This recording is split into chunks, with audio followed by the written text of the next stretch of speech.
Ok. Bom, muito bom dia a todos. Bom dia, aqui a nossa presença com o desembargador Paulo, desembargadora Fátima, desembargador Everardo. Hoje, pela ausência do desembargador Inácio, estou presidindo aqui a nossa sessão, com a presença aqui da minha amiga pessoal Suzane Pompeu, e aqui secretariado pela doutora Kátia. Muito bem, inicialmente eu submeto a apreciação dos pares à ata da sessão passada. Desembargador Sem Paulo? objeção. Desembargadora Fátima? Pela aprovação. Desembargador Everardo? Ata aprovada. Bom, nós temos hoje poucas sustentações e a perspectiva é de uma sessão rápida. E a primeira é do desembargador Everardo, relatoria do desembargador Everardo. É o 6.226, apelação número 015-8609-80, 2016, 8060001. Tem como apelante Viação Urbana Limitada e apelado Juarez Porto de Holanda. E a advogada que aqui está para fazer a sustentação é a doutora Tatiane Borges, OAB 36007.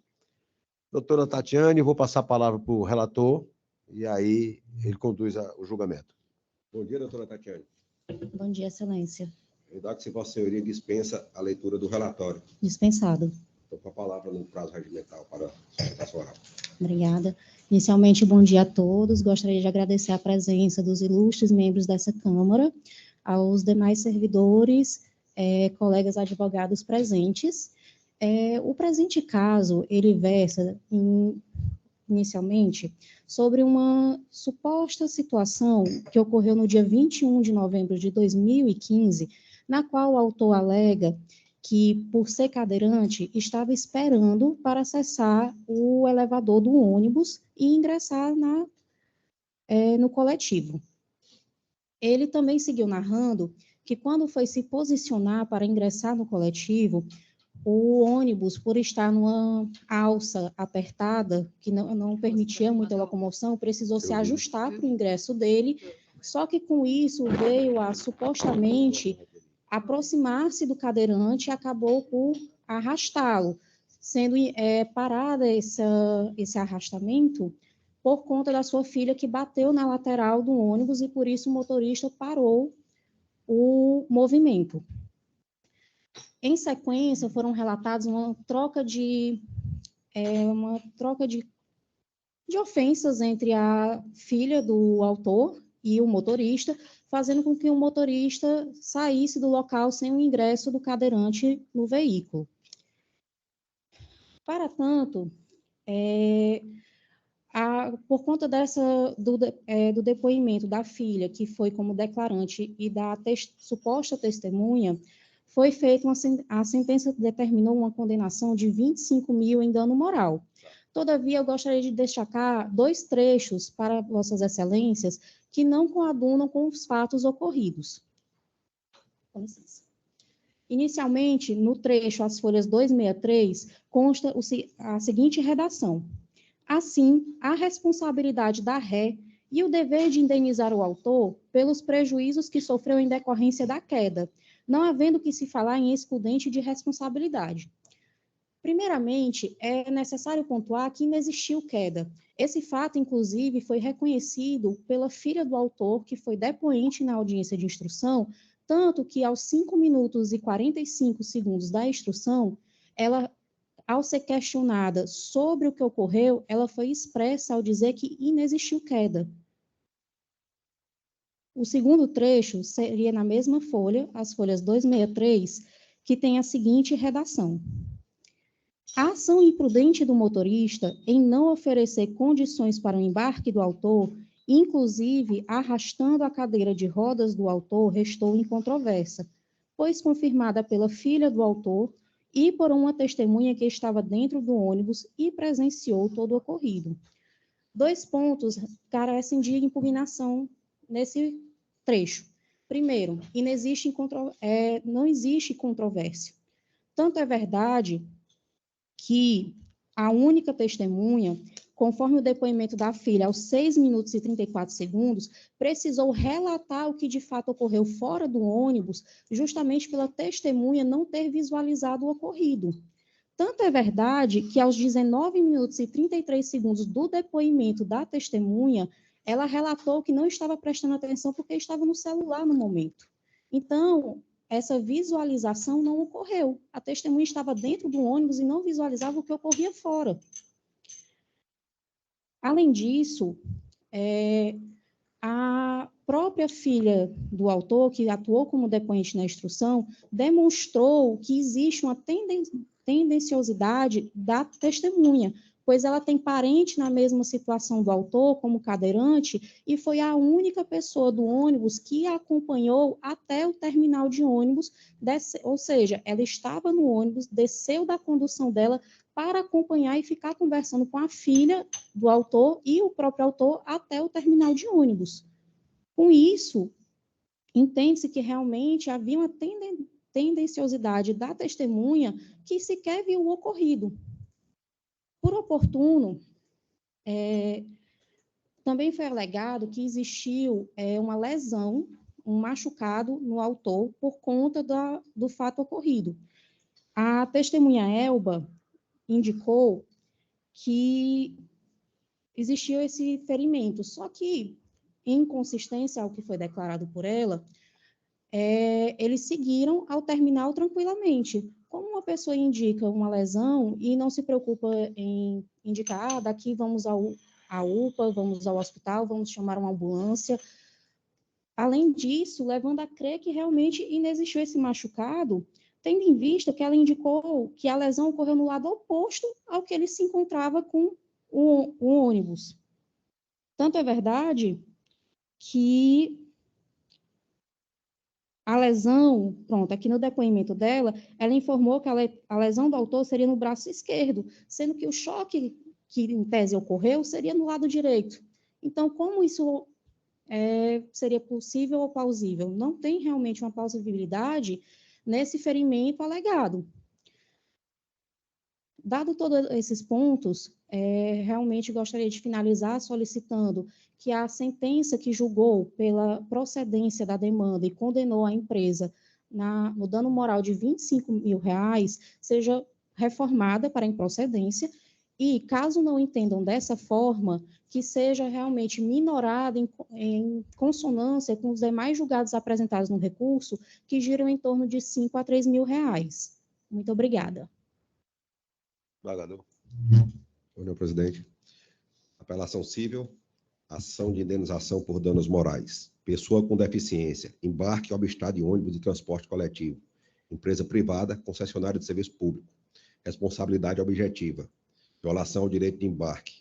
Estatuto da Pessoa com Deficiência, Lei 13.146, de 6 de julho de 2015. Dano moral em ré ipsa. Dever de indenizar. Quantia fixada em valor exorbitante, redução do valor da indenização, razoabilidade proporcional ao dano, recurso conhecido e parcialmente provido.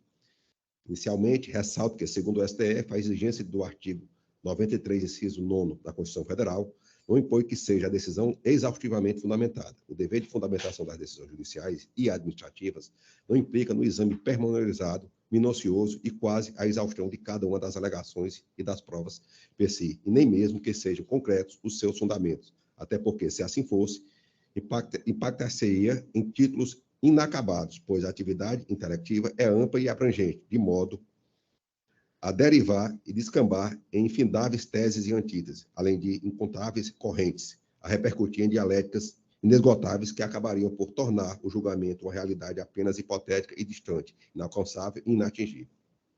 A controvérsia cinge-se em aferir se o autor, pessoa com deficiência, teve obstado seu embarque em ônibus de transporte coletivo, operado por preposto requerido apelante, e se há responsabilidade da empresa de transporte em reparar a suposta lesão extrapatrimonial.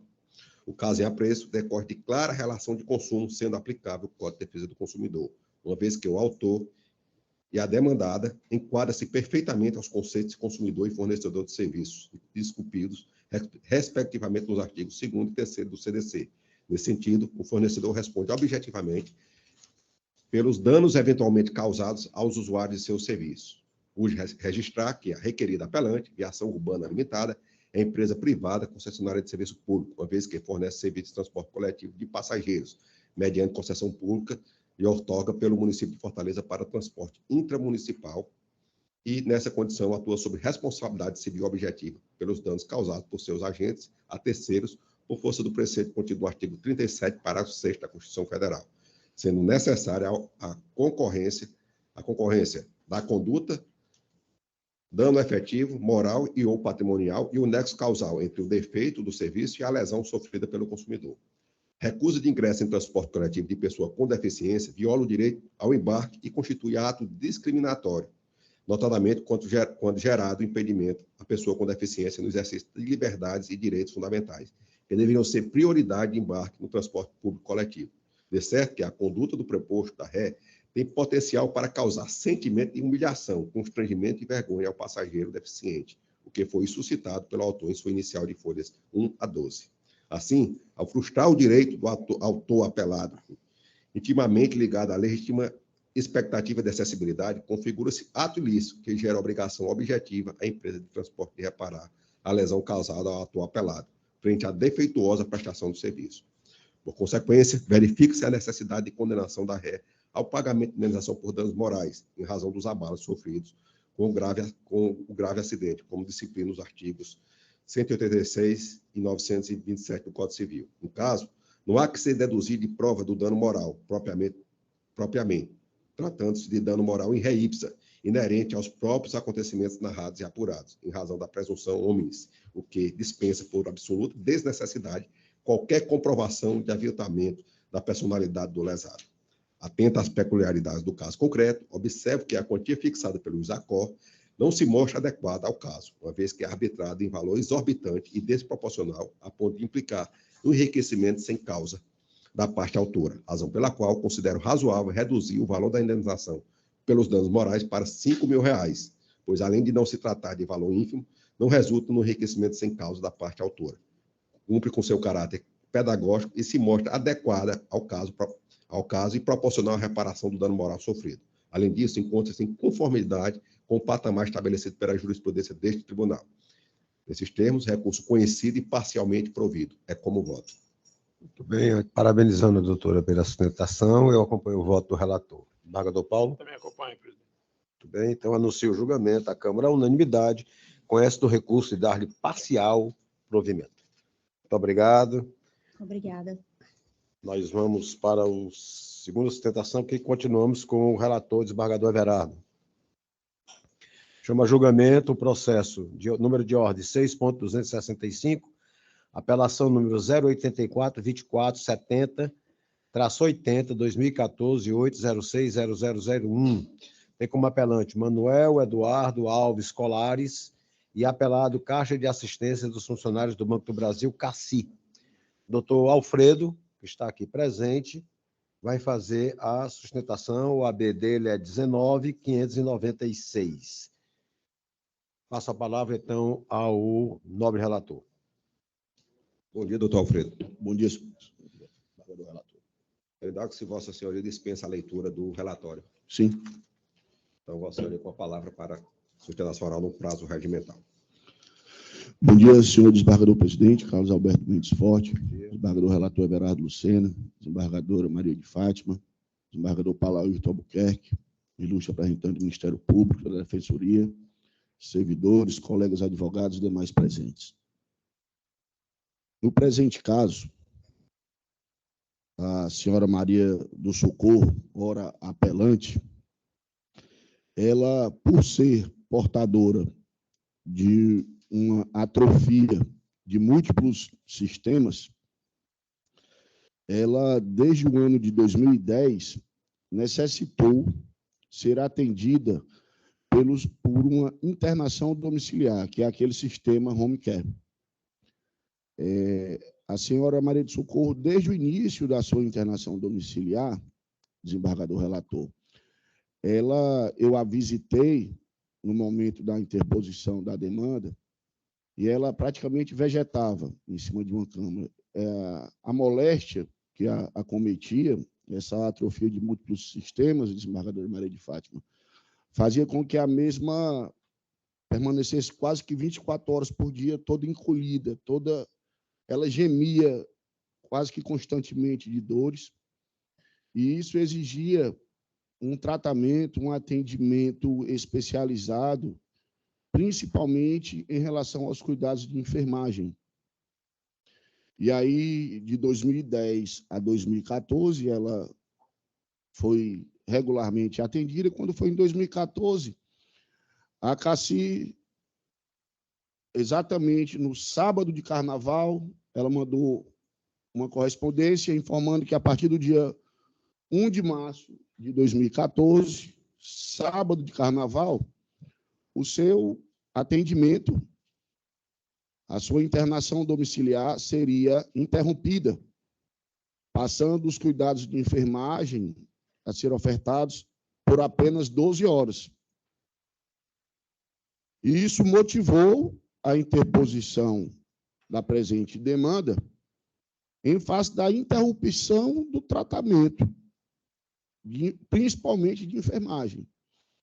Conforme documento de folhas 12, a senhora Maria do Socorro, além da atrofia de múltiplos sistemas, ela possuía algumas outras complicações, como disfagia grave, sendo necessário o uso de gastrostomia, e espasticidade, também importante. O documento de folhas 13 relata que a mesma recebia cuidados de enfermagem 24 horas, visita de enfermeira semanal, visita médica semanal, medicamentos, materiais descartáveis, oxigênio e atendimento de urgência, se necessário.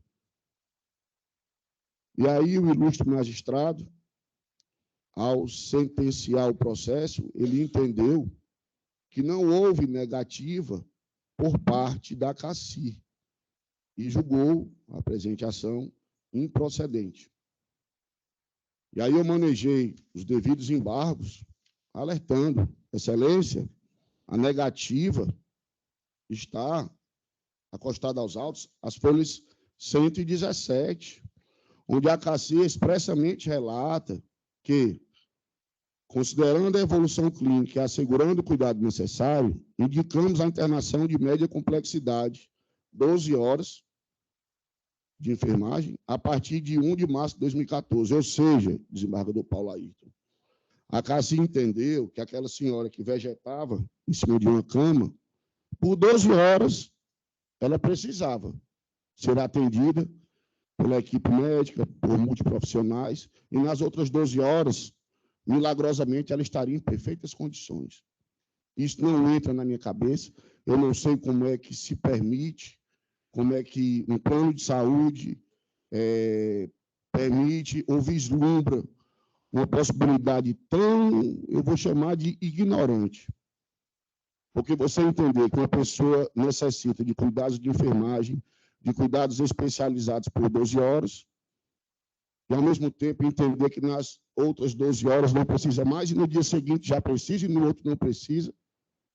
Então, isso não entra na cabeça de qualquer ser humano minimamente capaz de ter um mínimo grau de cognição.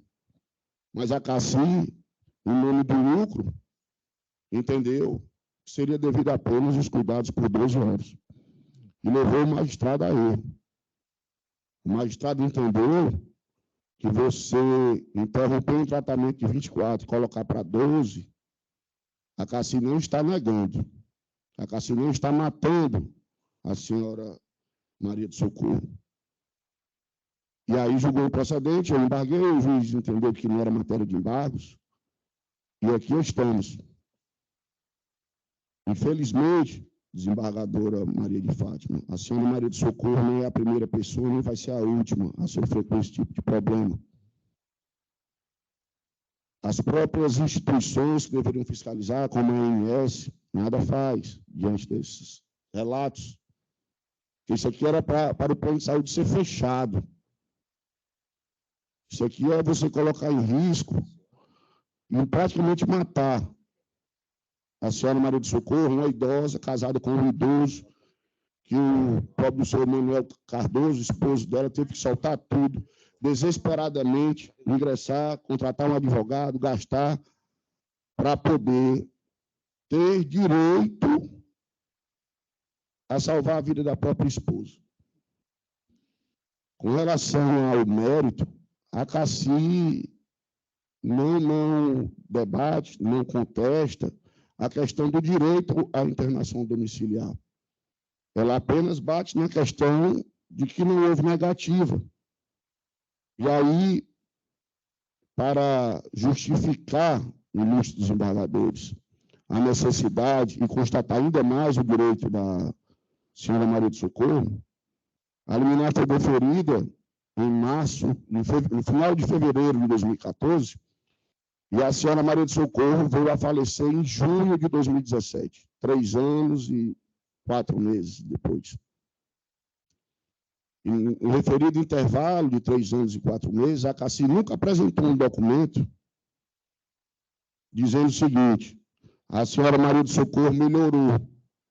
Aqui ela precisa sair do regime de internação ou precisa voltar para tal 12 horas de internação. A CACI, para justificar a referida melhora, apresentou um documento que nem o nome da paciente constava. E posteriormente apresentou um outro que era datado de 2010. Então, a questão do direito em si, à internação domiciliar, nem se discute. Então, devidamente comprovada a negativa da CACI, que deixou de fornecer um atendimento de enfermagem por 24 horas, comprovadamente, as folhas 117, passando a pretender que o tratamento fosse de apenas 12, resta comprovada a negativa. Em relação aos danos morais, os tribunais brasileiros, em alguns casos, entendem que, quando o plano de saúde coloca a vida dos seus usuários, principalmente portadores de câncer, pessoas com doenças graves em risco, se trata de mero de sabor.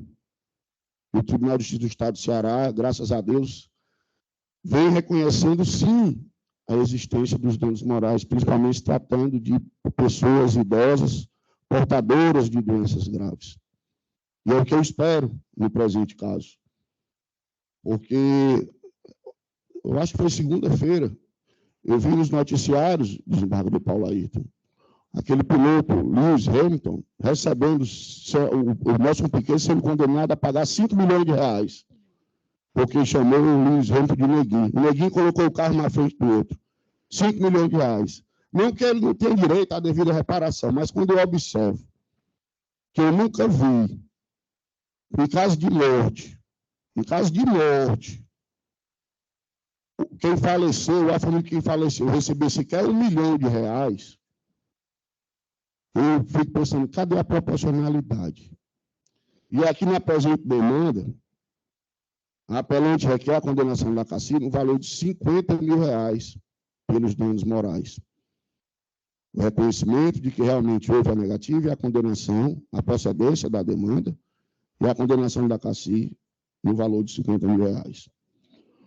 E, para finalizar, o último ponto do recurso apelatório é a questão dos honorários sucumbenciais, que, caso exista a reforma da sentença, agora se espera, deve ser observado o valor do proveito econômico da demanda, ou seja, o valor do tratamento em observância à jurisprudência pacífica do STJ, levando em consideração o valor do tratamento acrescido do valor dos danos morais. Então, diante do exposto, requer a apelante a reforma da sentença prolatada, com a sua total procedência, para condenar a CACI no pagamento do tratamento de internação domiciliar da apelante, acrescido do valor de R$50 mil a título de danos morais, com a devida observância em relação aos honorários sucumbenciais, que deve ser levado em consideração o valor do proveito econômico da demanda. Muito obrigado, senhores desembargadores. Obrigado, doutor Alfredo. Desembargador Everardo. Não, presidente. Faça a leitura do projeto de emenda. processual civil, apelação, ação de obrigação de fazer, acumulada com indenização por danos morais, preliminar de ausência de dialeticidade rejeitada, plano de saúde, assistência domiciliar home care e enfermagem, redução de 24 para 12 horas, evolução médica do paciente, fundamentado em prescrição médica, ausência de conduta ilícita ou abusiva, inexistência de falha da prestação de serviço, ausência de exposição a vexame ou humilhação, dano moral não comprovado, sentença mantida, recurso conhecido e não provido. A presente demanda, originalmente, ajuizada por Maria Socorro Cardoso Linhares Colares, versa sobre a obrigação de fazer consistente na prestação de serviço completo e integral do programa de home care, sem a redução do tempo disponibilizado para o serviço de enfermagem de 24 para 12 horas.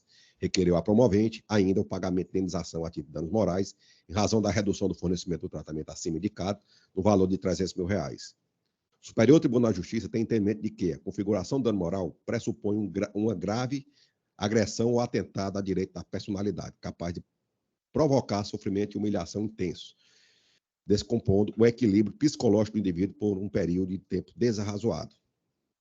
Analisando a situação em discussão, verifique que inexistiu qualquer ilegalidade por parte da administradora de plano de saúde, pois, embora as provas dos autos comprovem a existência de comunicação de que haveria uma redução do serviço de enfermagem de 24 para 12 horas, através do documento de folha 117, evidenciam também que o fez com base na evolução clínica do paciente, conforme a avaliação dos médicos e enfermeiros responsáveis pelo acompanhamento do caso, além de ter tido o cuidado de avisar antecipadamente a paciente dos procedimentos adotados. Além da parte promovida ter obtido êxito na comprovação dos fatos impeditivos do direito da parte autora, uma vez que sua conduta estava amparada nas recomendações médicas. As provas dos autos evidenciam a inexistência de conduta ilícita, de falha na prestação de serviço, de nexo causal entre a conduta da promovida e o alegado dano. Na verdade, o próprio dano não está comprovado nos autos, pois não há, nos autos, nenhum elemento de prova de que a promovida tenha praticado conduta abusiva ou submetida a autora a vexame ou humilhação. Desse modo, caberia à parte que alega o dano moral apresentar provas mínimas de sua existência, sob pena de não passar de meras alegações insuficientes para justificar uma condenação. Portanto, é possível constatar que o plano de saúde promovido ofereceu os serviços de assistência integral nos termos prescritos pela equipe médica e que não houve qualquer ilicitude ou abusividade na sua conduta, nem exposição da parte autora a constrangimento ou vexame, pois a prévia comunicação da redução das horas de serviço e atendimento se deram em conformidade com recomendação de equipe médica responsável pelo acompanhamento da paciente, em decorrência de sua evolução clínica. Recurso conhecido e não provido. Dispositivo. Ante o exposto, pelos argumentos fartamente colegidos e com fruto nos documentos dispositivos legais acima invocados, conheço o recurso para negar-lhe provimento, razão pela qual mantém integralmente a sentença recorrida. Diante da sucumbência recursal, aplico o disposto no artigo 85, parágrafo 11 do CPC para majorar os honorários fixados pela sentença em 5%, embora suspensa a exigibilidade do pagamento nos termos do artigo 98, parágrafo 3º do Código de Processo Civil. É como voto. Esmagador presidente, só uma questão de ordem, doutor. Com a máxima vênia, o senhor levou em consideração... Doutor Alfredo, nós estamos julgando. Isso não é questão de ordem. Isso é interferência no julgamento. Então, nós não estamos ainda... Isso não é questão de ordem. Tudo bem. Nós estamos fazendo o julgamento. Após julgarmos, se por acaso Vossa Excelência, naturalmente, já vi que Vossa Excelência não está se conformando com o julgamento, Vossa Excelência, que é conhecedor profundo da matéria, tem expertise, Vossa Excelência então maneja o recurso necessário. Eu acompanho o voto do relator, desembargador Paulo Ayrton. Presidente, eu também acompanho, até porque o eminente relator, em seu voto, ele citou a declaração médica com relação à evolução clínica da paciente, e não sou eu que vou, contrário a um posicionamento médico que está dentro do processo comprovando isso. Eu ressalto aqui também, presidente, que todo o tratamento foi fornecido. Dentro dessas 12 horas, tudo que era necessário para ser fornecido para essa paciente foi fornecido pelo plano de saúde. Toda a medicação, todo o acompanhamento, só teve a redução. O que eu vejo, não quero dizer que é o caso aqui, é que, como também conheço bem a matéria, existe às vezes uma tentativa da família substituir o cuidado com o parente através do plano de saúde. Em vez da família cuidar por um período do doente que está ali precisando, convoca o plano de saúde e quer que o plano de saúde faça esse serviço por 24 horas diárias, né? Então, assim, não é função, na minha visão, do plano de saúde cuidar 24 horas do paciente quando ele não estiver necessitando de cuidados médicos. Então, assim, manter um enfermeiro 24 horas, de manhã, de tarde e de noite, de madrugada, é pegar esse usuário do plano de saúde e dar a ele a atenção que era para ser dada pela família. Eu acho que até prejudica o lado humano e familiar, que às vezes até a família abandona ali no quarto e fica só o plano de saúde cuidando, né? Vai entre enfermeiro, sai enfermeiro. Mas não é o caso da minha cliente, não, desembargador. Mas eu não posso aceitar, desembargador presidente, que se trate o caso da minha cliente de forma diversa. Peraí. Só um instantinho. Não, desembargador Everardo. No laudo médico nem consta o nome da minha cliente. No laudo médico que o senhor relatou nem consta o nome da minha cliente. Ô, desembargador Everardo, só um minutinho. Doutor Alfredo, é o seguinte, nós estamos julgando o processo e o desembargador, que é o relator, está tecendo considerações genéricas. Ah, tá. E não está tratando diretamente do caso, não está fazendo afirmações relativamente ao caso da sua cliente. Em absoluto. Ele está traçando considerações genéricas, porque isso aqui Quando eu fui fazer o esclarecimento, desembargador, o senhor nem me deixou relatar, falei só questão de ordem, desembargador. Não, o senhor não pode fazer um esclarecimento. Mas não é questão de ordem, porque nós estamos no julgamento, eu só queria, por exemplo, vou lhe dar um exemplo, desembargador presidente. Na máxima vênia, se o ilustre desembargador relator, qualquer outro, realizar um comentário de que não se refere ao meu processo, eu tenho que interferir para esclarecer, até em busca da verdade real dos fatos. Mas olha, doutor Alfredo, o seu julgamento já acabou, inclusive. Os esclarecimentos que ele está fazendo são de caráter genérico, após o julgamento ter sido feito. Tudo bem. Então, se Vossa Excelência acha, e eu entendi perfeitamente o que é que Vossa Excelência está pretendendo, se Vossa Excelência acha que há contradição relativamente ao voto dele e do nosso julgamento aqui, Vossa Excelência maneja embargo de declaração pela contradição do julgamento. Tudo bem. Ok? Tudo bem. Então, os embargos aqui ninguém tem compromisso com ele. Exatamente. Se tiver algum erro no julgado, fique tranquilo que será Não, tudo bem. Será apreciado em julgamento. Eu até peço desculpas. Não, tranquilo, sem problema. Era só porque eu objetivava esclarecer, até para evitar a interposição dos embargos. Pode esclarecer nos embargos que se Tudo bem. Só para deixar uma coisa muito clara aqui, nós reconhecemos a expertise do senhor. Eu, pelo menos, sei da expertise do senhor dessa matéria. O desembargador Everardo também é expertise nisso, porque vem da advocacia e trabalhou muitos anos com essa matéria. Muitos anos. Então, nós estamos diante de duas expertises. E ele é o relator do processo. E eu tenho que me louvar exclusivamente no que ele está dizendo. Entretanto, se Vossa Excelência demonstra a contradição e esses embargos vêm para nós, e nós temos a oportunidade de rever o julgamento, nós o faremos, como ele mesmo, o relator, disse, não temos compromisso com erro. Jamais teremos compromisso com erro. Então, nesses termos, eu anuncio o julgamento, a Câmara, à unanimidade, conhece o recurso e nega-lhe provimento. Nós pedimos compreensão de Vossa Excelência. Tudo bem.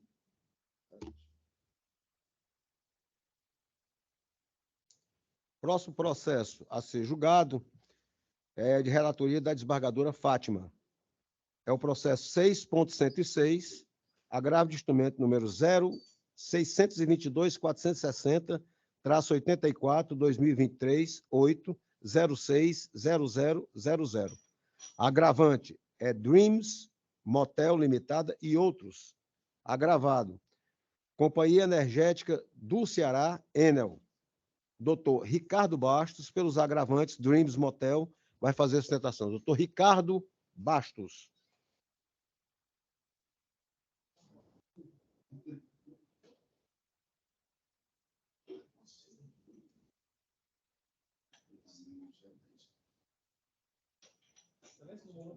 Não se encontra, né? Então, passaremos aí, vamos continuar com a desembargadora Fátima. Desembargadora, o número de ordem é 6.182. Apelação número 017-8034-30, 2015, 806-0001. Apelante é PDV Tecnologia em Documentos e Software Limitada. E apelada é Ágara Girlan Saldanha Barbosa e outro. A sustentação será virtual, escrito doutora Marcele Retroia pelos apelados. E aqui é o AB Ceará e é do Rio Grande do Rio. Sim, porque ela está lá, né? É o AB dela, o AB Ceará, 33.569. Doutora Marcele, está presente? Presente, Excelência. Deixa eu ver se a voz está muito baixa. Me escutam melhor? Sim, agora escutamos muito bem. Doutora Marcele, vou passar a palavra à relatora, e Vossa Excelência é regularmente inscrita, desembargadora Fátima. Pois não, senhor presidente. Eu indago a doutora Marcele se ela dispensa a leitura do relatório. Dispensa, Excelência. Pois não. Então, com a senhora, a palavra para, no prazo regulamentar, apresentar a sua sustentação oral. Agradeço. Cumprimentar a todos na presença do senhor presidente, da eminente relatora, todos os membros. Nesse caso, a gente está diante de uma ação monitória na base, em que o meu cliente tinha feito uma negociação com a empresa PDV Tecnologia para a venda de uma marca, e uma parte do pagamento não foi adimplido. Esse valor era R$ 25.000, que na época foi embasado com um cheque. Como o cheque estava sem o requisito de liquidez e exigibilidade, a gente ingressou com a ação e tentou, em várias oportunidades, citar o promovido. Diante dos endereços que a gente tinha, todos eles eram infrutíferos. Foi proferida a sentença reconhecendo a procedência da monitória, determinando o pagamento, e após o prazo após a sentença, a parte promovida ingressou com embargos, se manifestou no processo. Ele tinha sido citado pela via editalícia depois de não ter sido localizado em nenhum dos endereços informados, e se manifestou dizendo da impossibilidade da citação pela via editalícia, haja vista que morava em um dos endereços que tinha sido tentada a citação. Só que nesse mesmo endereço ele tinha sido tentado em 2 oportunidades, tanto por oficial de justiça como por AR, e nas 2 oportunidades foi informado que ele não era reconhecido no endereço, ou seja, ele estava caracterizando, sim, uma omissão para o recebimento da ordem judicial. Após ser declarado a validade da citação pela via editalícia, a parte apresentou apelação em que pugnava pela nulidade da citação e justificava que os embargos que foram opostos por ela não suspenderam o processo. Dessa forma, a gente não entende que houve qualquer erro no julgamento, haja vista que a gente não poderia parar um processo até que o advogado resolvesse se manifestar. Ele teria que ter se manifestado dentro do prazo do edital que foi feito de maneira correta, e a gente entende que foi realmente devida à forma que o juiz não teve dúvidas quanto às provas apresentadas, gerando liquidez na obrigação, constituindo em título executivo. Então, com base nisso, a gente faz a presente sustentação oral com o fim de requerer que essa outra Câmara mantenha a sentença de primeiro grau, por entender que ela foi exatamente analisada nos autos do processo. Encerrou, doutora? Encerrei, Excelência. Muito obrigado. Eu vou devolver a palavra para a relatora. Pois não, senhor presidente. Passa, então, a leitura do projeto de ementa que está a se lançado. Processual civil, apelação civil, monitória, citação por edital, nulidade da citação ficta, necessidade de esgotamento de todos os meios de localização da parte promovida, prejuízo identificado, embargos de declaração, alegação de embargos monitórios, não conhecimento mantido, erro improcedendo, comparecimento espontâneo, impossibilidade, causídico, com procuração, sem poderes para receber citação, anulação da sentença de piso, recurso conhecido e parcialmente provido, retorno à origem para o devido processamento. O cerne do presente recurso na aferição das razões recursais, pugna o apelante pelo reconhecimento da nulidade da sentença de folhas 131, 132, para que seja considerada a citação espontânea, sob a alegação de cessamento de defesa, diante do julgamento da ação munitória, antes da análise do mérito dos embargos munitórios, em afronta aos princípios constitucionais do contraditório e da ampla defesa, com a anulação da sentença de peso e, consequentemente, do edital de citação e de todos os atos processuais posteriores ao mesmo. No curso processual, não foram exauridas todas as formas de localização do requerido, tampouco houve êxito na citação pessoal. Também foi inobservado pelo magistrado singular que o autor, por diversas vezes, como relatado, requereu que se procedesse à localização do requerido através dos sistemas de apoio à justiça, além de expedição de ofícios. Dessa forma, ao concluir por ser desnecessário o esgotamento absoluto dos meios possíveis de localização do réu, autorizando a realização da citação por edital e considerando suficiente a comprovação da adoção de medidas que indiquem que os réus se encontram em lugar incerto ou ignorado, o juízo de origem divergiu da jurisprudência do Superior Tribunal de Justiça e desta Corte. Nesse sentido, aspas, a citação por edital é medida excepcional, razão pela qual só é admitida após esgotados todos os meios reais de localização da parte demandada. Agravo instrumento no RESP 1.789.536 do Distrito Federal. A relatoria da ministra Nancy Andrighi, terceira turma, de 23/3/2021. Evidencia-se que o ora recorrente não fora efetivamente citado, mesmo tendo apresentado os embargos de declaração no prazo legal, motivo pelo qual a manifestação oferecida, mesmo sendo tempestiva, não tem o condão de ser recebida como embargos monitório. E, por essa circunstância, deve ser considerada a existência de prejuízo ao recorrente. A jurisprudência do STJ firmou entendimento no sentido de que a nulidade somente é declarada quando demonstrado o efetivo prejuízo à parte, em face do princípio da instrumentalidade das formas.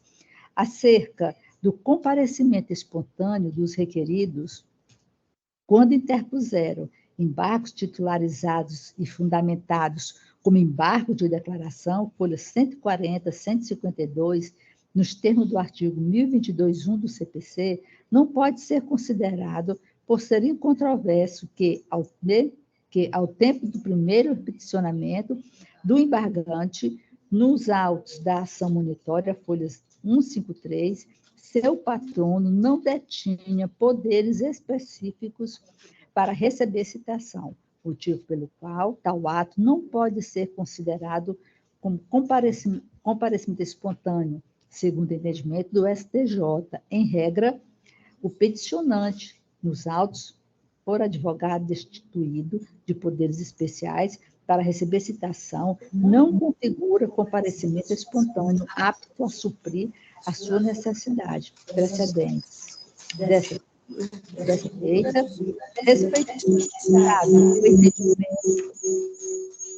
respeitado o entendimento da máxima efetividade do processo, decreta a nulidade da sentença e o retorno dos autos à origem para a realização de todos os expedientes disponíveis para a formação do contraditório, consulta aos sistemas à disposição do juízo, a exemplo do Infojude, Renajude, Bansejude, TRE.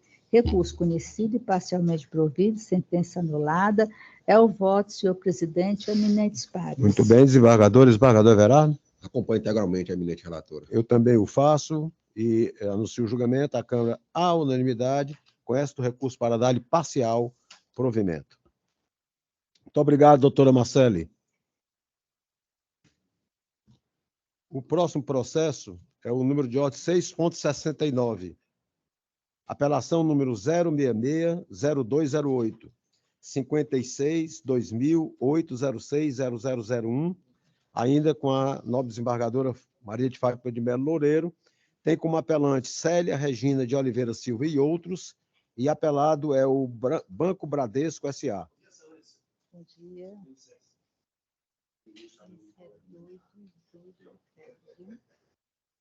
Bom,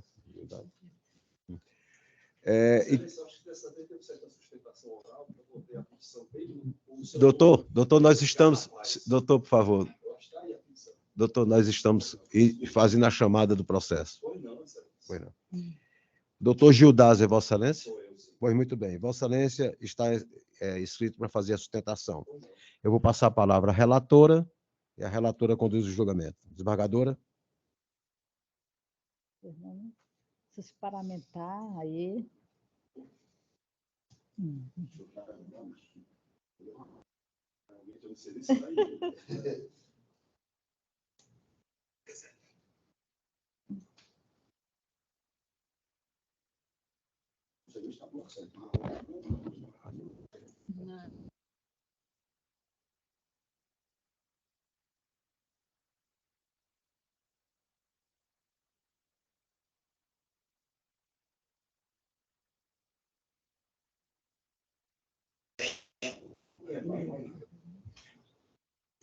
O nome dele é Edson.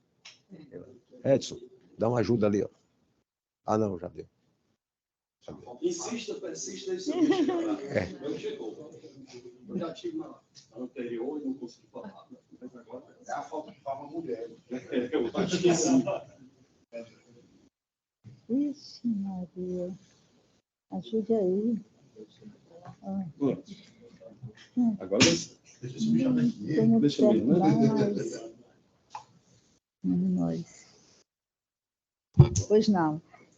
Então, doutor Gildásio, o senhor, então, eu indago, dispensa a leitura do relatório? Bem, Excelência, eu acho que esse caso, que está o meu cliente, esse caso é bem claro, é muito claro. Não, certo? aqui eu só quero saber se dispensa a leitura do relatório. Não dispensa, eu prefiro ouvi-lo. Pois não, então eu farei agora. Trata-se de apelação cível interposta por Lúcio Façanha de Aguiar e outros, em face de sentença proferida pelo juízo da 4ª Vara Cível da Comarca de Fortaleza, Ceará, que nos autos da ação revisional de mútuo hipotecário, ajuizada em desfavor do Banco Bradesco S.A., julgou improcedente o pedido inicial, julgando antecipadamente o feito, concluindo que a matéria dos autos era somente de direito. Insatisfeita, as partes autoras apelantes propuseram o presente recurso, folhas 443, 462, alegando, em suma, a existência de onerosidade excessiva no contrato firmado, tendo em vista a prática indevida de cobrança de anoticismo, impossibilitando a amortização do débito ao longo dos anos.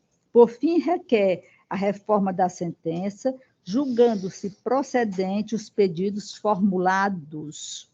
Devidamente intimado, a parte apelada apresentou contra as razões as folhas 488 e 508, refutando os fundamentos do recurso de apelação, pugnando pela manutenção da sentença. É o que importava relatar. Pois não, doutor. O senhor, então, agora com a palavra para, no prazo regulamentar, apresentar as suas Excelência, inicialmente, razões. eu gostaria de pedir desculpas, porque houve uma diferença aí de número de processo, né?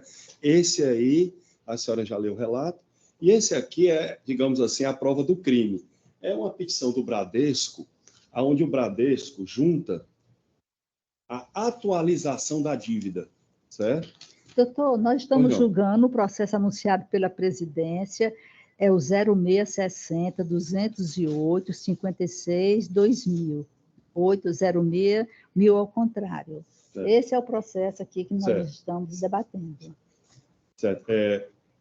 0660-208, dígito 56 de 2000. Isso. Eu gostaria só de, se for possível, mostrar aqui, um outro processo, também aqui da 20ª vara civil. Mas não há, doutor. Não há nenhuma conexão. Não há conexão, porque são as mesmas partes, certo? Aonde o Bradesco mostra, no caso, uma planilha aonde mostra uma dívida de mais de 2 milhões. Doutor Gildásio, Pois não.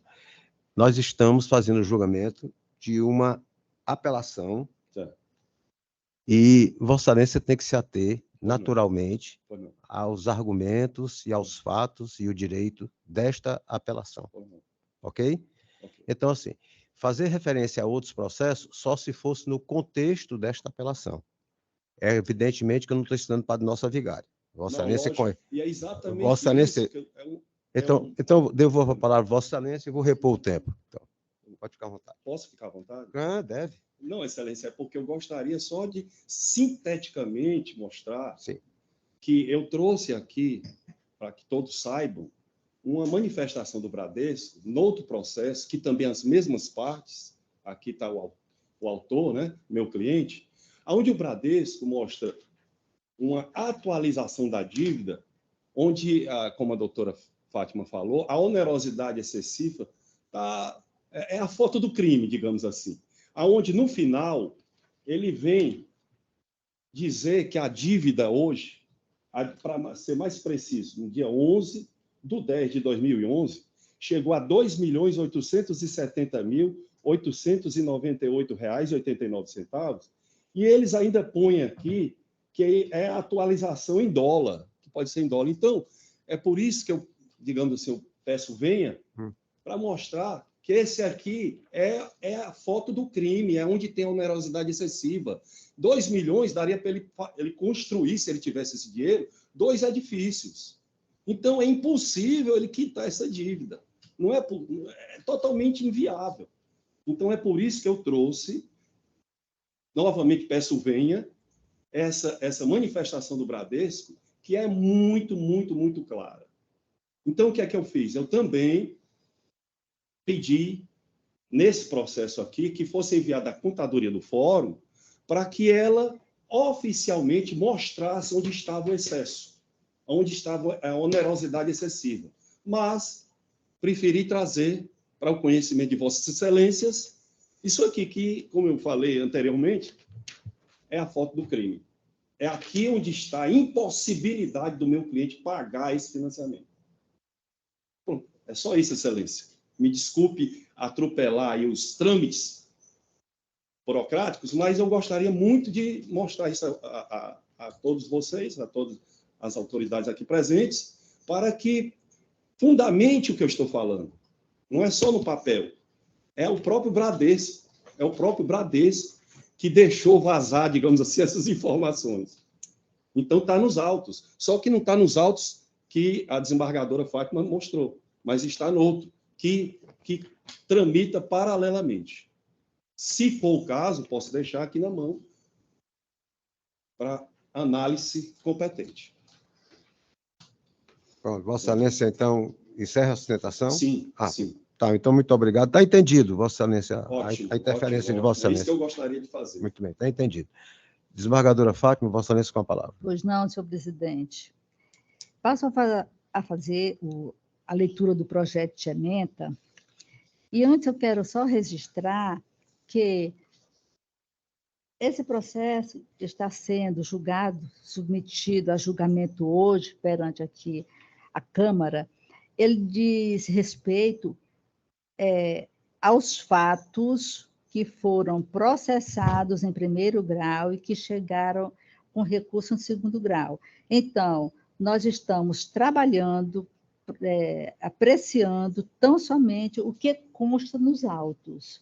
O que está se encontra fora dos autos pode ser até importante, mas nesse momento nós não podemos fazer este olhar, porque o nosso olhar tem que ser voltado para o que está sendo apreciado por constar dentro deste caderno processual, e dele nós não podemos nos afastar. E o projeto de ementa está assim lançado. Apelação cível, ação revisional de mútuo para financiamento habitacional, julgamento antecipado sem prévio anúncio, contrato celebrado antes da Lei 11.977 de 2009, capitalização de juros vedada, reajuste de parcelas pelo plano de equivalência salarial por categoria, PS, contrato celebrado sem cobertura do FCVS, necessidade de verificação por perícia contábil no caso concreto da ocorrência de amortização negativa, que se assemelha ao anatorcismo em sentido estrito, matéria de fato e não de direito, cerceamento de defesa verificado, precedentes do Superior Tribunal de Justiça e desta Egrégia Corte, sentença anulada de pleno direito. 1. Trata-se de apelação cível interposta por Lúcio Façanha de Aguiar e outros, em face de sentença proferida pelo juiz da 4ª Vara Civil da Comarca de Fortaleza, que, nos autos da ação revisional de mútuo hipotecário, ajuizada em desfavor de Banco Bradesco S.A., julgou improcedente o pedido inicial, julgando antecipadamente o feito, concluindo que a matéria nos autos era somente de direito. O cerne dos autos resume-se à verificação da existência de abusividade nas cláusulas contratuais ou o descumprimento destas, quando da amortização do saldo devedor. Em casos símiles, as perícias contábeis demonstram amortização do saldo devedor inferior à parcela mensal de juros, ou seja, parcelas pagas que, na verdade, não amortizaram o saldo devedor. A situação descrita importa na chamada amortização negativa. O resíduo dos juros não pagos mensalmente são transportados para o saldo devedor e sobre os mesmos incidem novos juros, mês a mês, configurando-se o anatorcismo. Portanto, a constatação da legalidade da utilização da tabela PRIS, no caso em tela, passa pela constatação da eventual capitalização de juros ou incidência de juros compostos, juros sobre juros ou anatorcismo, que é questão de fato e não de direito. Portanto, nos contratos cuja capitalização de juros seja vedada, como é o caso dos financiamentos celebrados no âmbito do sistema financeiro da habitação, antes da vigência da Lei 11.977 de 2009, que acrescentou o artigo 15, letra A, à Lei 4.380 de 64, permitindo, então, expressamente a capitalização, torna-se imprescindível a produção de prova pericial para verificar se há ou não a cobrança de juros não lineares, incompatíveis com o contrato firmado. Em se verificando que matérias de fato ou eminentemente técnicas foram tratadas como exclusivamente de direito, reconhece-se o cerceamento para que seja realizada a prova pericial. Constatado o erro improcedendo, impõe-se a declaração de nulidade da sentença proferida com o retorno dos autos para o juízo de origem. Sentença anulada, apelo prejudicado. Com o voto do senhor presidente, eminentes pares. Bem, desembargador. Desembargador Everardo. Acompanho integralmente a eminente relatora, presidente. Eu também acompanho a relatora, anuncio o julgamento. A Câmara, à unanimidade, acordou em julgar o recurso prejudicado. Doutor Gidásio, muito obrigado. Eu agradeço. Agradeço também. E desculpe a minha veemência, mas é porque quando eu vejo a outra parte entregando ouro, entre aspas, eu não poderia deixar de trazer ao conhecimento de você. Perfeitamente compreensível, doutor. Nós que já aqui nesta Câmara, só para deixar assim, bem claro relativamente a isso, aqui nós temos 3 pessoas que fizeram parte da advocacia durante muitos anos. Eu, pessoalmente, que vos falo, o desembargador Paulo Ayrton e o desembargador Everardo. Então, nós temos assim o conhecimento de como a advocacia funciona e, principalmente, das arguras que vivem os advogados para defender os seus clientes. Nós temos absolutamente confiança. Infelizmente, hoje é mais arguras do que doçuras. É bom. A gente continua, viu? Mas sem desprezar as pessoas que vêm aqui nesse sentido, e exclusivamente nesse aspecto, de quem vem, por exemplo, da magistratura, como é o caso da nossa brilhante desembargadora Maria de Fátima de Melo Loureiro. Com certeza. Ok. Tanto que eu estive na última e estou agora presente, insistindo ali na porta para fazer a sustentação oral, e hoje eu consegui. Muito bem. Então, vamos chamar o próximo julgamento. O número de ordem é 6.154, apelação número 012-0074-14, 2018-806-0000, tem como apelante Adamo Construções Limitada e apelado Condomínio Edifício Luzon Residência Serviço. E o advogado pede para sustentar pelo apelante Adamo Construções é o doutor Matheus Mendes. Muito bem, doutor Matheus. Vossa Excelência pode trajar a beca aí. Eu passo a palavra para a relatora, desembargadora Fátima. Pois não, senhor presidente.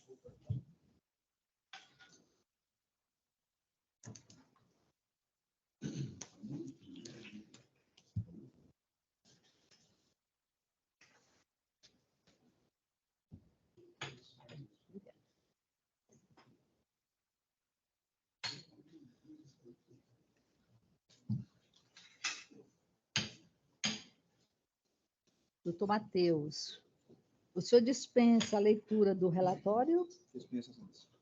Então, o senhor com a palavra para, no prazo regulamentar, apresentar a sua sustentação oral. Muito bom dia, meus cumprimentos a Vossa Excelência, excelentíssimo senhor desembargador presidente, doutor Carlos, doutor Paulo Ayrton, doutor José Everardo, doutora Maria de Fátima, relatora desta apelação, excelentíssimos senhores representantes do Ministério Público, da Defensoria Pública e demais presentes.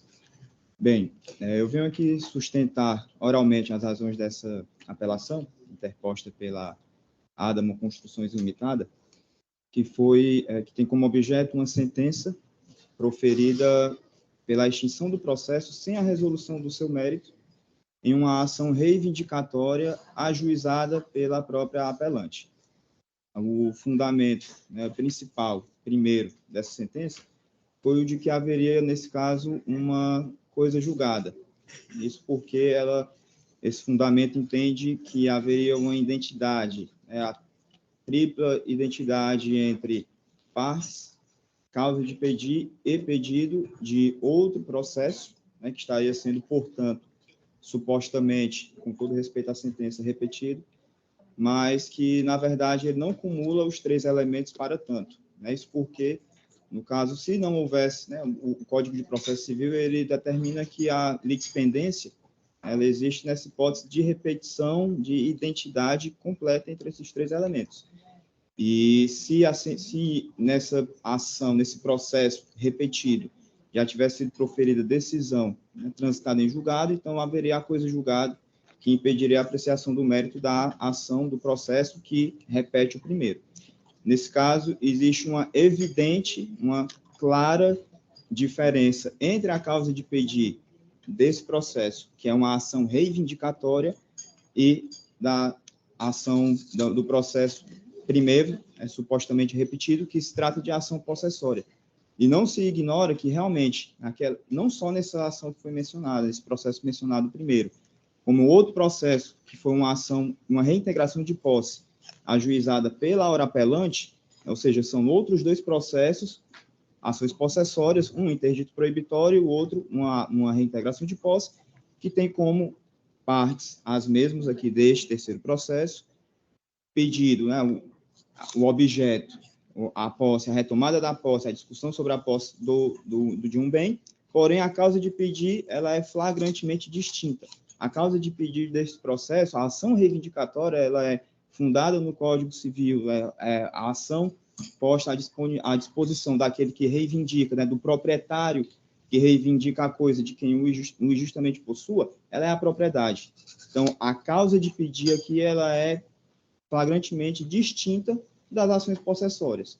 Então, nesse ponto, não há dúvidas de que não existe uma identidade entre os processos, não há também, portanto, que se falar em resolução, em extinção do processo sem a resolução do seu mérito, e ainda sobre essa questão eu invoquei 2 precedentes desta segunda Câmara, uma de Vossa Excelência Relatora, desembargadora, e uma do próprio desembargador-presidente, doutor Carlos, em que se faz exatamente essa distinção. Um tratava de uma ação possessória que, na fundamentação, né, o voto condutor do acordo, em sua fundamentação, explicava sobre a possibilidade de ser manejada uma eventual ação reivindicatória, que não haveria óbice, porque a causa de pedir seria diferente, posse e propriedade, e a outra era, por si, uma reivindicatória que já esclarecia o porquê que não haveria a repetição de um processo anterior. Então, é a mesma hipótese desse processo, que, no caso, demanda a mesma aplicação, a mesma conclusão, uma vez que as razões de pedir, as razões de decidir, se não forem idênticas nos dois, pelo menos em um em relação ao outro é muito similar e demanda a mesma conclusão, portanto. Outro ponto, né, então, assim, uma vez provida a apelação nesse sentido, né, para ser reformada a sentença, como foi uma sentença que se fundou no artigo 485 do Código de Processo Civil, ou seja, extinguiu o processo sem resolver o mérito, o Código também prevê que a apelação, o tribunal, né, ao decidir, ao dar provimento, ao reformar uma sentença sem resolução de mérito, se ele reunir as condições para essa decisão, para esse enfrentamento de mérito, como no caso eu entendo que reúne, deve então o tribunal fazê-lo, decidi-lo. E tanto assim que as partes declinaram da produção de outras provas na primeira instância, quando tiveram a oportunidade para tanto, anuíram, concordaram com o julgamento antecipado da lide, que foi o que aconteceu. E aí, por que eu falei que o primeiro ponto, a primeira questão da sentença, o primeiro fundamento, né, de ordem processual, de ordem preliminar ao mérito, seria a suposta coisa julgada? Porque, sob uma suposta, né, análise também processual, que não adentraria o mérito, mas efetivamente adentrou, a sentença também entendeu que haveria uma ilegitimidade da ora apelante, no caso, enquanto autora, para ajuizar a ação, porque ela não seria a proprietária do imóvel, então ela não poderia manejar uma ação reivindicatória que é fundada na propriedade. Como essa é uma questão que toca no mérito, toca na questão do direito de propriedade para poder reivindicar a coisa, então não há dúvidas de que, na verdade, é uma questão de ordem preliminar, uma questão de que aparentemente, né, impediria o exame do mérito, mas que o examina. Então, essa é uma questão que também foi uma das razões do recurso, e também foi debatida nas razões do recurso, para esclarecer a confusão, né, com todo respeito, novamente, à sentença, em que se incorreu ao entender que não haveria esse direito de propriedade. Eu peço até licença para fazer a leitura exatamente da forma como foi redigida na sentença, essa questão, só para poder fazer esse esclarecimento.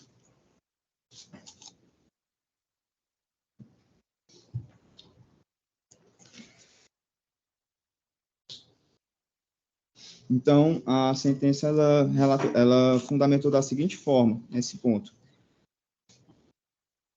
A incorporadora autora, abro aspas, a incorporadora autora construiu a edificação e tinha domínio sobre o terreno e, posteriormente, após a averbação da construção do condomínio, as unidades individuais, porém, tal direito não se estende às áreas comuns, que passaram a lhe pertencer na mesma proporção de direitos e deveres atinentes aos condôminos adquirentes das unidades individuais. Os mezaninos 1 e 2 foram discriminados como áreas comuns, página 25. As áreas comuns pertencem ao condomínio réu, e não à incorporadora autora, conforme matrícula 4937 do Cartório de Registro de Imóveis da 4ª Zona da Comarca de Fortaleza, Ceará, e disposições dos parágrafos do artigo 1331 do Código Civil. Fecho aspas. Essa interpretação, em relação à matrícula, ela me parece um pouco apressada, um pouco ligeira, porque, novamente, o que eu ressalvo, né, todas as vênias, a fundamentação da sentença, mas ela ignora que a matrícula, ao averbar, né, a construção, né, na parte, no registro da incorporação, ela descreve, ela diferencia, ela distingue as partes comuns, assim expressamente chamadas partes comuns, das unidades autônomas. Ao tratar das partes comuns, ela indica as áreas do prédio, né, do edifício, que teriam partes comuns. E aí ela realmente menciona o mezanino 1, né, o mencionado mezanino 1, para dizer o seguinte, que nesse mezanino 1 seriam partes comuns, 2 caixas de elevadores, 1 caixa de escada e 1 circulação.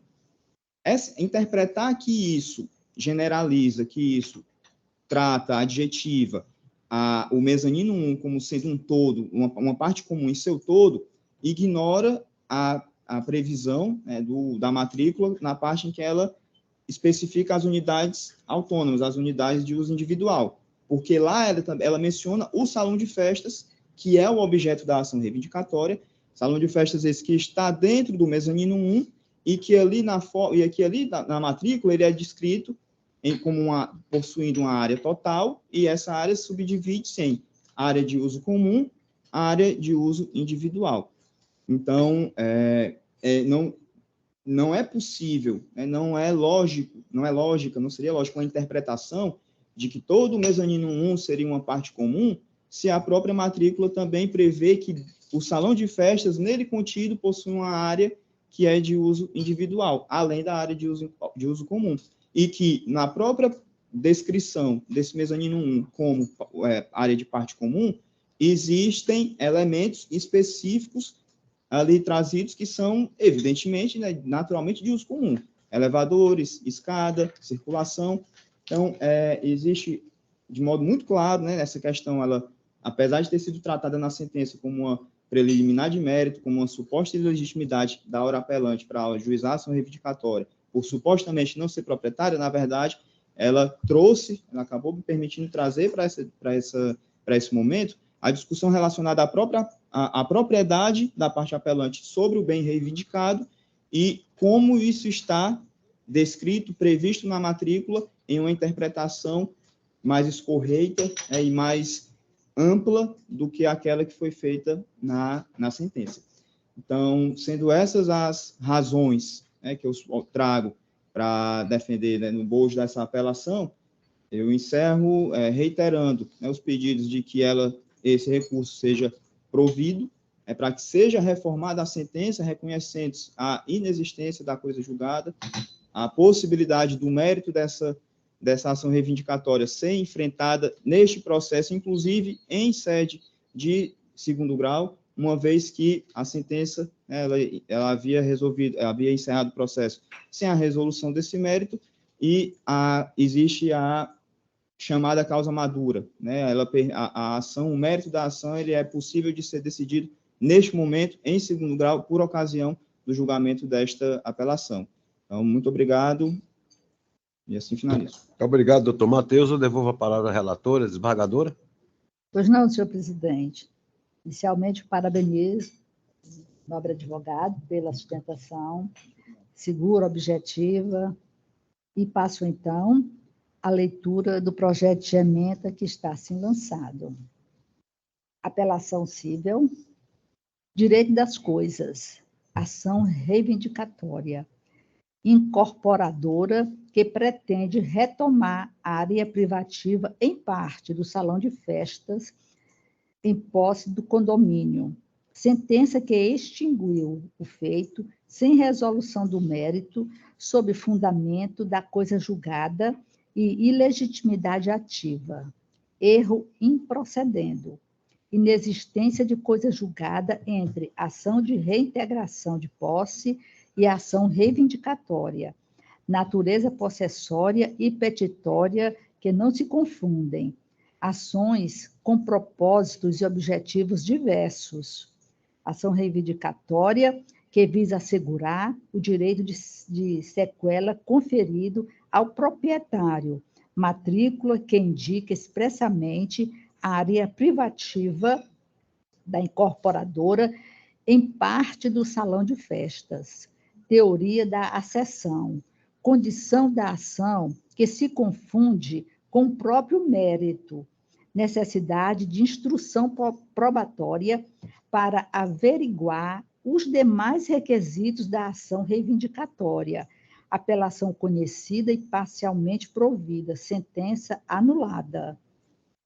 Trata-se de recurso de apelação interposto por Adamo Construções Limitada, em face de sentença proferida pelo juízo da 34ª Vara Civil da Comarca de Fortaleza, que nos autos da ação reivindicatória, proposta em desfavor do condomínio do edifício Luzon Residência, extinguiu o feito sem resolução do mérito sobre o fundamento de coisa julgada e ilegitimidade ativa. 2. O julgador, ao sentenciar o feito, considerou que as decisões transitadas em julgado, proferidas nos processos de reintegração de posse e interdito proibitório, propostos pelas mesmas partes e que discutiram a posse do objeto da presente lide, fez coisa julgada, impossibilitando a parte autora a rediscussão da matéria em juízo. Ademais, considerou a incorporadora construtora considerou que a incorporadora construtora não é parte legítima para propor ação visando discutir área comum dos condôminos. Com base nessas premissas, o processo foi julgado, extinto, sem resolução do mérito, com fundamento no artigo 485, incisos 5 e 6 do Código de Processo Civil. Com efeito, não se pode falar em coisa julgada nos autos, pois a ação de reintegração de posse anteriormente proposta pelo autor não tem o mesmo objeto e a mesma causa de pedido da ação reivindicatória. Dito isso, não se ouvide que o jus possessionis é o direito de posse, ou seja, é o poder sobre a coisa e a possibilidade de sua defesa por intermédio dos interditos proibitório de manutenção de posse ou de reintegração de posse. Já o jus possidendi é o direito à posse que decorre do direito de propriedade, ou seja, é o próprio domínio. Nesse caso, é o direito conferido ao titular de possuir o que é seu, do qual lhe cabe o poder de usar, fruir e dispor do seu bem, além do direito de reaver essa coisa do poder de quem justamente a ocupe, fundamento para a ação reivindicatória. Quanto à suposta ilegitimidade ativa, entendo que o julgador de origem baseou-se em premissa equivocada. Veja-se, a ação reivindicatória é caracterizada pela pretensão do proprietário, não possuidor, de reaver a coisa do possuidor detentor não proprietário que injustamente a possua ou a detenha, nos termos do artigo 1228 do Código Civil. Dessa feita, são requisitos da ação reivindicatória comprovação de que o autor detém a propriedade do imóvel, individualização da coisa, comprovação da posse ou detenção injusta. Conforme consta do pedido inicial, bem como do documento juntado pela parte autora, há previsão na matrícula de unidade autônoma consubstanciada em área privativa inserida no salão de festas medindo 433,16 metros quadrados, folha 24, sendo esta justamente a área que se visa reaver, e não a área total ou área comum. Salienta-se que tal verificação não adentra no mérito da lide. No entanto, com base na teoria da acessão, é nítido que a verificação da legitimidade como condição da ação confunde-se com o próprio mérito da lide. Demonstrado em análise perfunctória a condição de proprietário, com base em matrícula, faz necessário o retorno dos autos para verificação dos demais requisitos, como a individualização da coisa e a demonstração da posse injusta sob o crivo do contraditório e ampla defesa. Desta via, entendo que o julgador deverá possibilitar a triangulação processual e proceder com a colheita de provas, sendo incabível a extinção prematura do feito. Apelação conhecida e parcialmente provida, sentença anulada. É esse o voto que ora submeto aos eminentes pares. Muito bem. Desembargador Everardo, como vota? Ratifico o voto provisório. Eu também o faço, acompanhando integralmente a relatora. Anuncio o julgamento, a Câmara unanimidade, com esta o recurso para dar-lhe parcial provimento.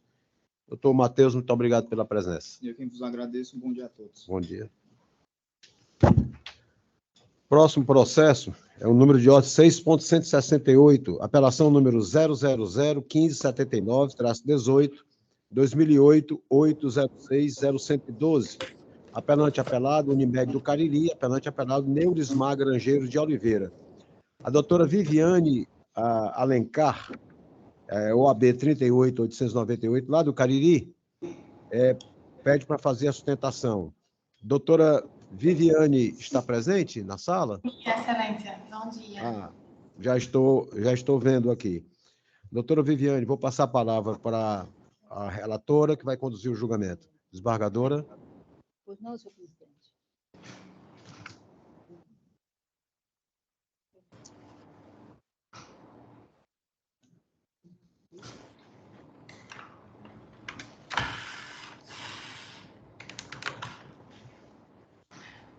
Doutora Viviane, a senhora dispensa a leitura do relatório? Dispenso, sim. Então, a senhora com a palavra para sua sustentação oral no prazo regulamentar. Obrigada, Excelência. Bom dia a todos. Gostaria de cumprimentar os presentes perante essa sessão de julgamento. Quero saudar os excelentíssimos desembargadores componentes, em nome da relatora desembargadora, a doutora Maria de Fátima de Melo Loureiro. Também saúdo os demais servidores e colegas advogados. Bom, hoje eu represento a parte autora, a Neurismar Grangeiro de Oliveira. Ela foi vitoriosa, né, em outra ação judicial que tramitou perante o Juizado Especial da Comarca de Juazeiro do Norte. Nesta ação, foi declarada a irregularidade da negativa contratual pela parte demandada, o Plano de Saúde Unimed Cariri, e este, a partir de então, passou a cobrir o tratamento da sua doença, que é glioblastoma multiforme, que em resumo é um tumor cerebral, né? Um câncer, necessitando a autora do medicamento temodal e de tratamento com radioterapia. Então, a partir do sucesso desta ação, o plano começou a arcar com o tratamento. Então, após o trânsito em julgado, a autora ajuizou esta ação buscando o ressarcimento dos valores gastos anteriormente, né, antes da liminar ser cumprida nesses autos, o que totalizava, na época, o valor de R$ 21.430. E aí, em sede de sentença, o juízo, a qual julgou parcialmente os procedentes, os pedidos iniciais, no sentido de condenar a requerida a reembolsar esses valores, né, as despesas com o procedimento da radioterapia, realizado em rede particular. Isso porque, independente de haver ou não rede credenciada para custear o tratamento, não impede, não obsta, né, o dever do plano de saúde, do reembolso das despesas arcadas pela autora, levando em consideração que o plano ele não pode se isentar de arcar com os pagamentos, visto que a negativa foi ilegal. Né? E principalmente porque se trata de uma doença grave e ocorrida na vigência do contrato. Além disso, também foi condenado o plano ao pagamento de honorários advocatícios arbitrados em R$ 1.400. Diante dessa sentença, as duas partes recorreram. O recurso da parte autora, na verdade é do seu causídico, né, da equipe de advogados, se trata do pedido de majoração do valor arbitrado a título de honorários sucumbenciais, visto que o processo ele vem tramitando desde 2008, ou seja, são 15 anos de trabalho, de dedicação dos advogados para representá-la, o que faz jus, né, à aplicação do artigo 85, parágrafo 2º do Código do Processo Civil, que determina que os honorários serão fixados, né, entre 10% e 20% sobre o valor da condenação, do proveito econômico ou do valor atualizado da causa. Então, como a causa possui o valor de R$ 21.340 inicialmente, né, sem atualização, a apelação no sentido dos advogados da autora é no sentido de pedir a aplicação desse percentual, entre 10% e 20% do valor atualizado da causa com a correção monetária, enfim, juros, a partir da citação.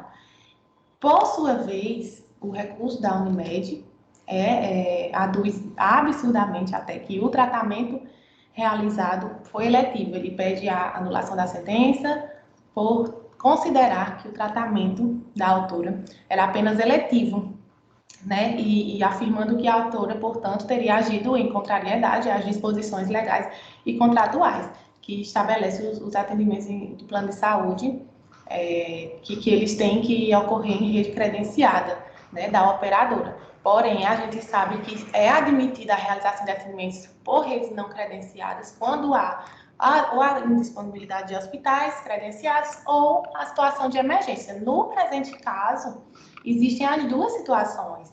Porque existe a situação de emergência, a autora foi diagnosticada com uma doença que é um pesadelo para o mundo inteiro, e ao bater a porta do plano de saúde, que ela pagava rotineiramente, sem atrasos, ela recebeu a negativa de cobertura na época.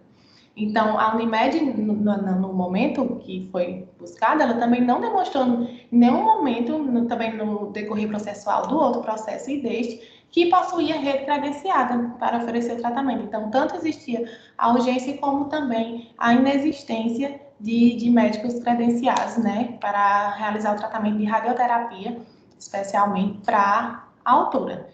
Então, dessa forma, o recurso, né, da Unimed Cariri não merece provimento, tendo em vista que eles utilizam esses argumentos vagos e totalmente infundados, já que eles justificam unicamente que o tratamento feito pela autora é eletivo, ou seja, eles afirmam que o tratamento de câncer não possui urgência, tratando assim o câncer no cérebro da autora como algo realmente superficial e irrelevante, o que é absurdo. Então, são essas as minhas considerações, para que eu rogo a Vossas Excelências para que se dignem em negar provimento ao recurso de apelação da parte adversa, mantendo a sentença no sentido de condenar o plano de saúde à restituição dos valores custeados pela autora e o provimento do recurso de apelação dos advogados da parte autora referente à majoração dos honorários advocatícios. Muito obrigada e um bom julgamento a todos. Muito obrigado, doutora Viviane. Devolvo a palavra à relatora. Pois não, senhor presidente. Passo então a leitura do projeto de ementa que está assim lançado. Apelações cíveis. Ação de ressarcimento de tratamento hospitalar. Paciente acometido de câncer, necessitando de tratamento médico específico, radioterapia e medicamento temodal. Negativa da operadora de saúde em fornecer o tratamento necessário. Procedimentos realizados em rede não credenciada. Falha na prestação do serviço. Aplicação do CDC. Dever de cobertura caracterizado. Reembolso devido. Fixação de honorários por equidade. Impossibilidade. Aplicação do tema 1076 do STJ. Observância dos critérios previstos no parágrafo 2º do artigo 85 do CPC. Recurso da parte autora conhecido e provido. Recurso da parte reconhecida e não provido. Sentença reformada parcialmente. Tratam-se de apelações cíveis interpostas por Unimed Cariri, Sociedade Cooperativa de Tratamento Médico Limitada e Neurismar Grangeiro de Oliveira. Adversão de sentença proferida pelo juiz da primeira vara civil da comarca de Juazeiro do Norte, que nos autos da ação de ressarcimento de custeio de tratamento médico, julgou parcialmente procedente os pedidos, condenando a operadora de plano de saúde requerida a reembolsar as despesas realizadas pela parte autora com o procedimento de radioterapia realizadas na rede particular, no valor de R$ 19.058. Na hipótese, é incontroverso o fato de que o autor necessitou de tratamento para combater o câncer informado, trazendo aos autos as provas dos valores exatos dos serviços prestados pelo Hospital AC Camargo, além da comprovação do pagamento destes serviços, conforme se observam os comprovantes de faturamento de despesas de folhas 273/277.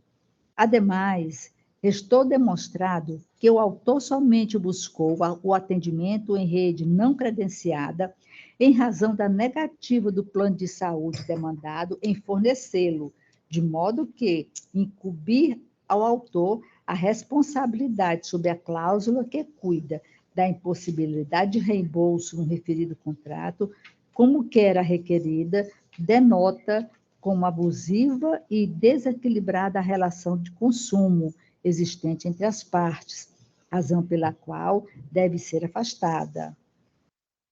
4. Esta egregia corte acompanha a jurisprudência consolidada do Superior Tribunal de Justiça de que é lícita a cláusula que limita o valor de reembolso de despesas médicas suportadas pelo autor em conformidade com a tabela da administradora do plano de saúde, restrição válida, inclusive, nos casos de urgência e emergência. No caso dos autos, insta a manifestar-se sobre o prontuário médico e relatório de procedimento pormenorizado juntados pelo Hospital AC Camargo, instituição que realizou os procedimentos, inclusive juntando comprovante com o valor total gasto pela parte autora. A apelante restou silente, descumprindo com seu ônus probatório, tendo em vista que deveria ter apresentado sua tabela própria, informando os valores dos procedimentos com base nesta. Dito isso, impõe-se o reconhecimento de preclusão da matéria, comportando o aceite tácito dos valores indicados pelo hospital. Quanto ao apelo do causídico da parte autora, este limita-se à readequação dos honorários sucumbenciais aos preceitos do artigo 85, parágrafo 2º do CPC, em análise dos recursos afetados como representativo da controvérsia, RESP 1.850.512 de São Paulo, de 2015, e desse modo somente se pode, atualmente, o arbitramento dos honorários por equidade, nas causas em que for inestimável ou irrisório o proveito econômico ou ainda quando o valor da causa for muito baixo, o que, entretanto, não é o caso dos autos. Desta via, entendo que os honorários deverão ser readequados e fixados conforme os parâmetros do artigo 85, parágrafo 2º. Apelo da parte autora conhecido e provido, apelo da operadora do plano de saúde requerida, conhecido e não provido, decisão a qual reformada parcialmente. É o voto, senhor presidente, eminentes pares. Desembargadora, há um acolhimento parcial aí? Uhum. Apelo da parte autora conhecido e provido. Da autora está sendo conhecido e provido. Ambos? Bom. E o da Unimed, não conhecido e não provido. Então não há nenhum parcial provimento? Não, não. Não, ok. Não. Era só para constar aqui. Bom, nesse caso aqui, eu acompanho o voto de Vossa Excelência e com o voto do desembargador Paulo? Já acompanhei no voto provisório e mantenho, presidente. Muito bem. Então, anuncio o julgamento. A Câmara, na unanimidade, conhece do recurso, nega desprovimento e preliminares rejeitadas. Correto? Correto. Muito bem. Então, vamos para o último julgamento. 6.216, apelação número 0050-624-65, 2021-806-0037. Apelante Raquel Silva Bernardino Eduardo e apelado Geonatan Coelho Loyola. O advogado doutor José Bonfim Júnior. José Bonfim Júnior.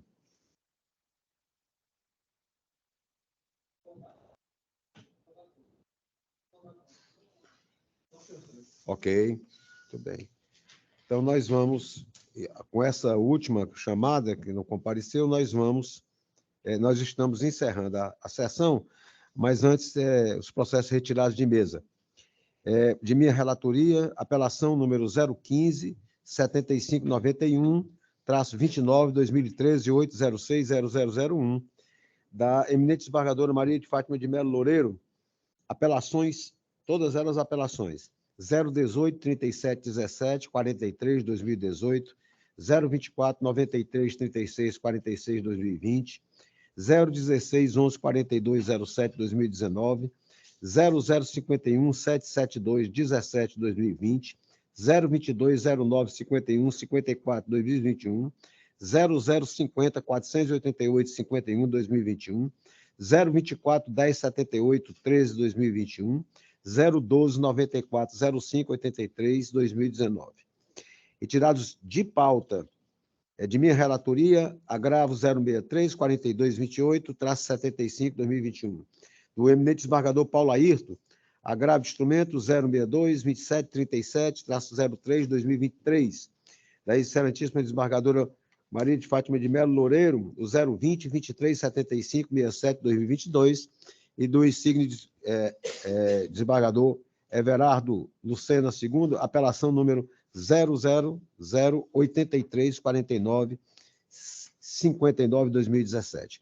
Todos os demais processos pautados nessa sessão, que foram julgados por votos provisórios, são agora considerados definitivos por unanimidade, de acordo com o voto dos relatores. Vamos para as considerações finais. Encerramos nossa sessão hoje intensa. Curta, mas intensa. Desembargador Paulo Airto, as considerações, desembargador. Presidente, só parabenizando pela condução dos trabalhos e desejar a todos um excelente resto de semana. Muito bem. Desembargadora Fátima. Registrar que é um prazer grande tê-lo na presidência. Eu digo sempre que Vossa Excelência será sempre o meu eterno presidente, viu? E desejar a todos um excelente dia. Muito bem, desembargadora Fátima, presidente, já me deu uma deixa e quando chegar a minha vez, já abri mão para você. Aliás, nas minhas considerações...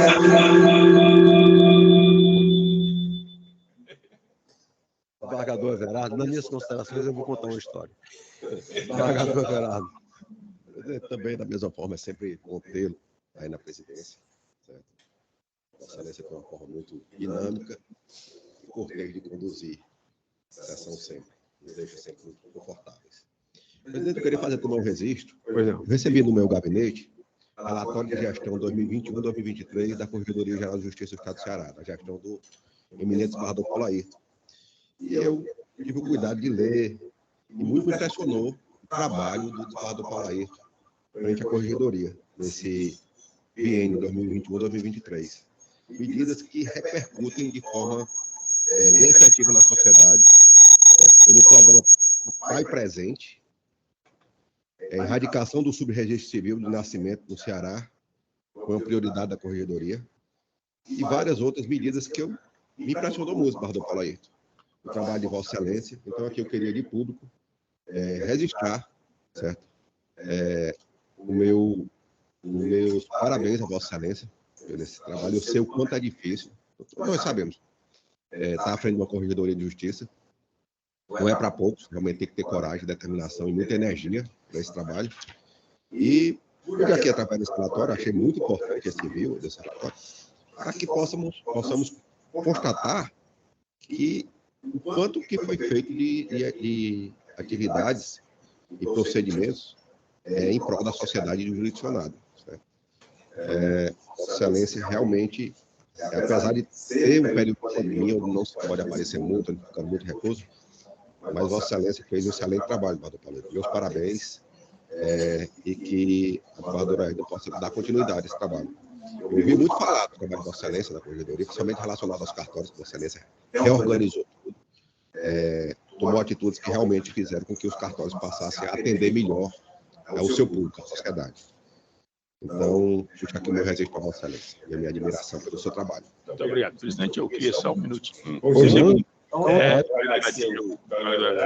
Eu mandei pegar todos os gabinetes e a gente fez uma atuação muito decisiva, principalmente no eixo judicial. E a reclamação da sociedade civil era grande com relação a cartório. Né? E outro fato bem interessante é que nós, baseado num sistema que nós temos no BI, e no sistema de prestação de contas de interinos, nós colocamos nos 2 anos nos cofres do Tribunal de Justiça mais de 14 milhões de reais, algo que não era arrecadado por falta de um controle maior também. Né? Eu não digo nem por gestores anteriores, pelo contrário, é porque, eu não sei se foi o desembargador Teodoro ou o desembargador Darival, que fez uma coisa muito certa lá, separar o judicial do eixo judicial. E antes, na corregedoria, se dava uma prioridade muito grande ao judicial, em detrimento do eixo judicial, e não tinha esse controle. Quando eu entrei e vi essa questão, essa disparidade, a partir das fiscalizações, deu para a gente fazer não deu para fazer muita coisa, até porque, como o desembargador Renato mesmo falou, estava em um momento pandêmico, né? Muita coisa foi à distância, mas realmente demos o nosso melhor, e eu creio que a desembargadora Edna vai dar continuidade, está dando continuidade, e vai também fazer uma excelente gestão. Muito obrigado. Muito bem. Eu quero incorporar integralmente as palavras do desembargador Everardo relativamente ao trabalho do desembargador Paulo Ayrton, porque, inclusive, o Everardo ainda não estava aqui, não, né? Não estava, não, né? Mas a gente teve a oportunidade de ver como é que o desembargador Paulo Ayrton trabalhou lá na corregedoria. Já não era nenhuma novidade. É assim, para deixar muito claro que não era nenhuma novidade. A expertise que ele tem nessa matéria de cartório, de matéria imobiliária e tudo mais, trouxe para dentro para a corregedoria uma nova dinâmica, né? Então, houve um ganho muito grande por parte do Tribunal de Justiça e da sociedade como um todo, nesse disciplinamento de cartórios, principalmente, sem esquecer do trabalho da corregedoria nessa parte judicial, né? Então, o desembargador Teodoro havia implementado uma nova dinâmica sobre a questão de tratativas diretamente com o juiz, no que diz respeito à questão dos taques e tudo mais, e o desembargador Paulo Ayrton intensificou muito essa matéria. Então, ficam registrados aqui a nossa admiração, o trabalho de Vossa Excelência, e eu incorporo integralmente as palavras do desembargador Everardo. Nossa sessão de hoje foi uma sessão curta, mas foi uma sessão intensa. Eu estava aqui me coçando todinho para falar, mas é muito complicado, porque as pessoas ficam fazendo... Depois que o julgamento inicia, não cabe questão de ordem, né? Isso é muito claro. Os advogados precisam compreender, a gente compreende que eles ficam ansiosos, há uma ansiedade e tudo mais, essa coisa vem trabalhando e tudo mais, principalmente quando nega provimento ao recurso. Então, na hora que nega, é uma ducha de água fria, né? Não é nem uma corona, mas é uma ducha de água fria. Então, vem em cima e aí ele pretende interferir no julgamento, né? Deixando muito claro que o desembargador já tinha feito o voto dele. O máximo que ele podia fazer era uma questão, não uma questão de ordem, mas uma questão de esclarecimento de fato, mas ele pede uma questão de ordem, não é o caso de questão de ordem. Posteriormente, eu vi que era uma questão de fato, porque ele queria falar de laudo, mas aí vai ter a oportunidade de fazer isso por ocasião do recurso que ele vai manejar, porque ele é expertise, tem expertise nessa matéria. E depois do julgamento, evidentemente, que as questões que foram tratadas pelo desembargador Everardo foram questões de ordem genérica, né? Que contribuem muito para os nossos julgamentos aqui, para o nosso entendimento. É outra expertise. Então, a gente tem que... E eu acho que ele não entendeu bem e levou para a questão do lado que fosse para o lado do processo dele. Não, na realidade, não era questão do processo, era uma questão de ordem genérica. E quero desejar a todos, finalmente, um bom dia E esse eco que está tendo, de vez em quando tem esse eco. Aí me lembra a história de um amigo que me contou que ia passando na Chapada da Borborema, que é lá perto das terras do Everardo, na Chapada da Borborema, e deu um espirro, Araripe, deu um espirro e o eco replicou o espirro, né? E aí ele falou mais alto e o eco replicou de novo, né? E ele disse, eu quero ver se esse eco é bom. Aí disse, otorrinolaringologista. Aí o eco disse assim, otorrino o quê, rapaz? Então é só para encerrar a nossa sessão, que nem o eco conseguiu, viu? Bom dia para todos, tudo de bom para todo mundo.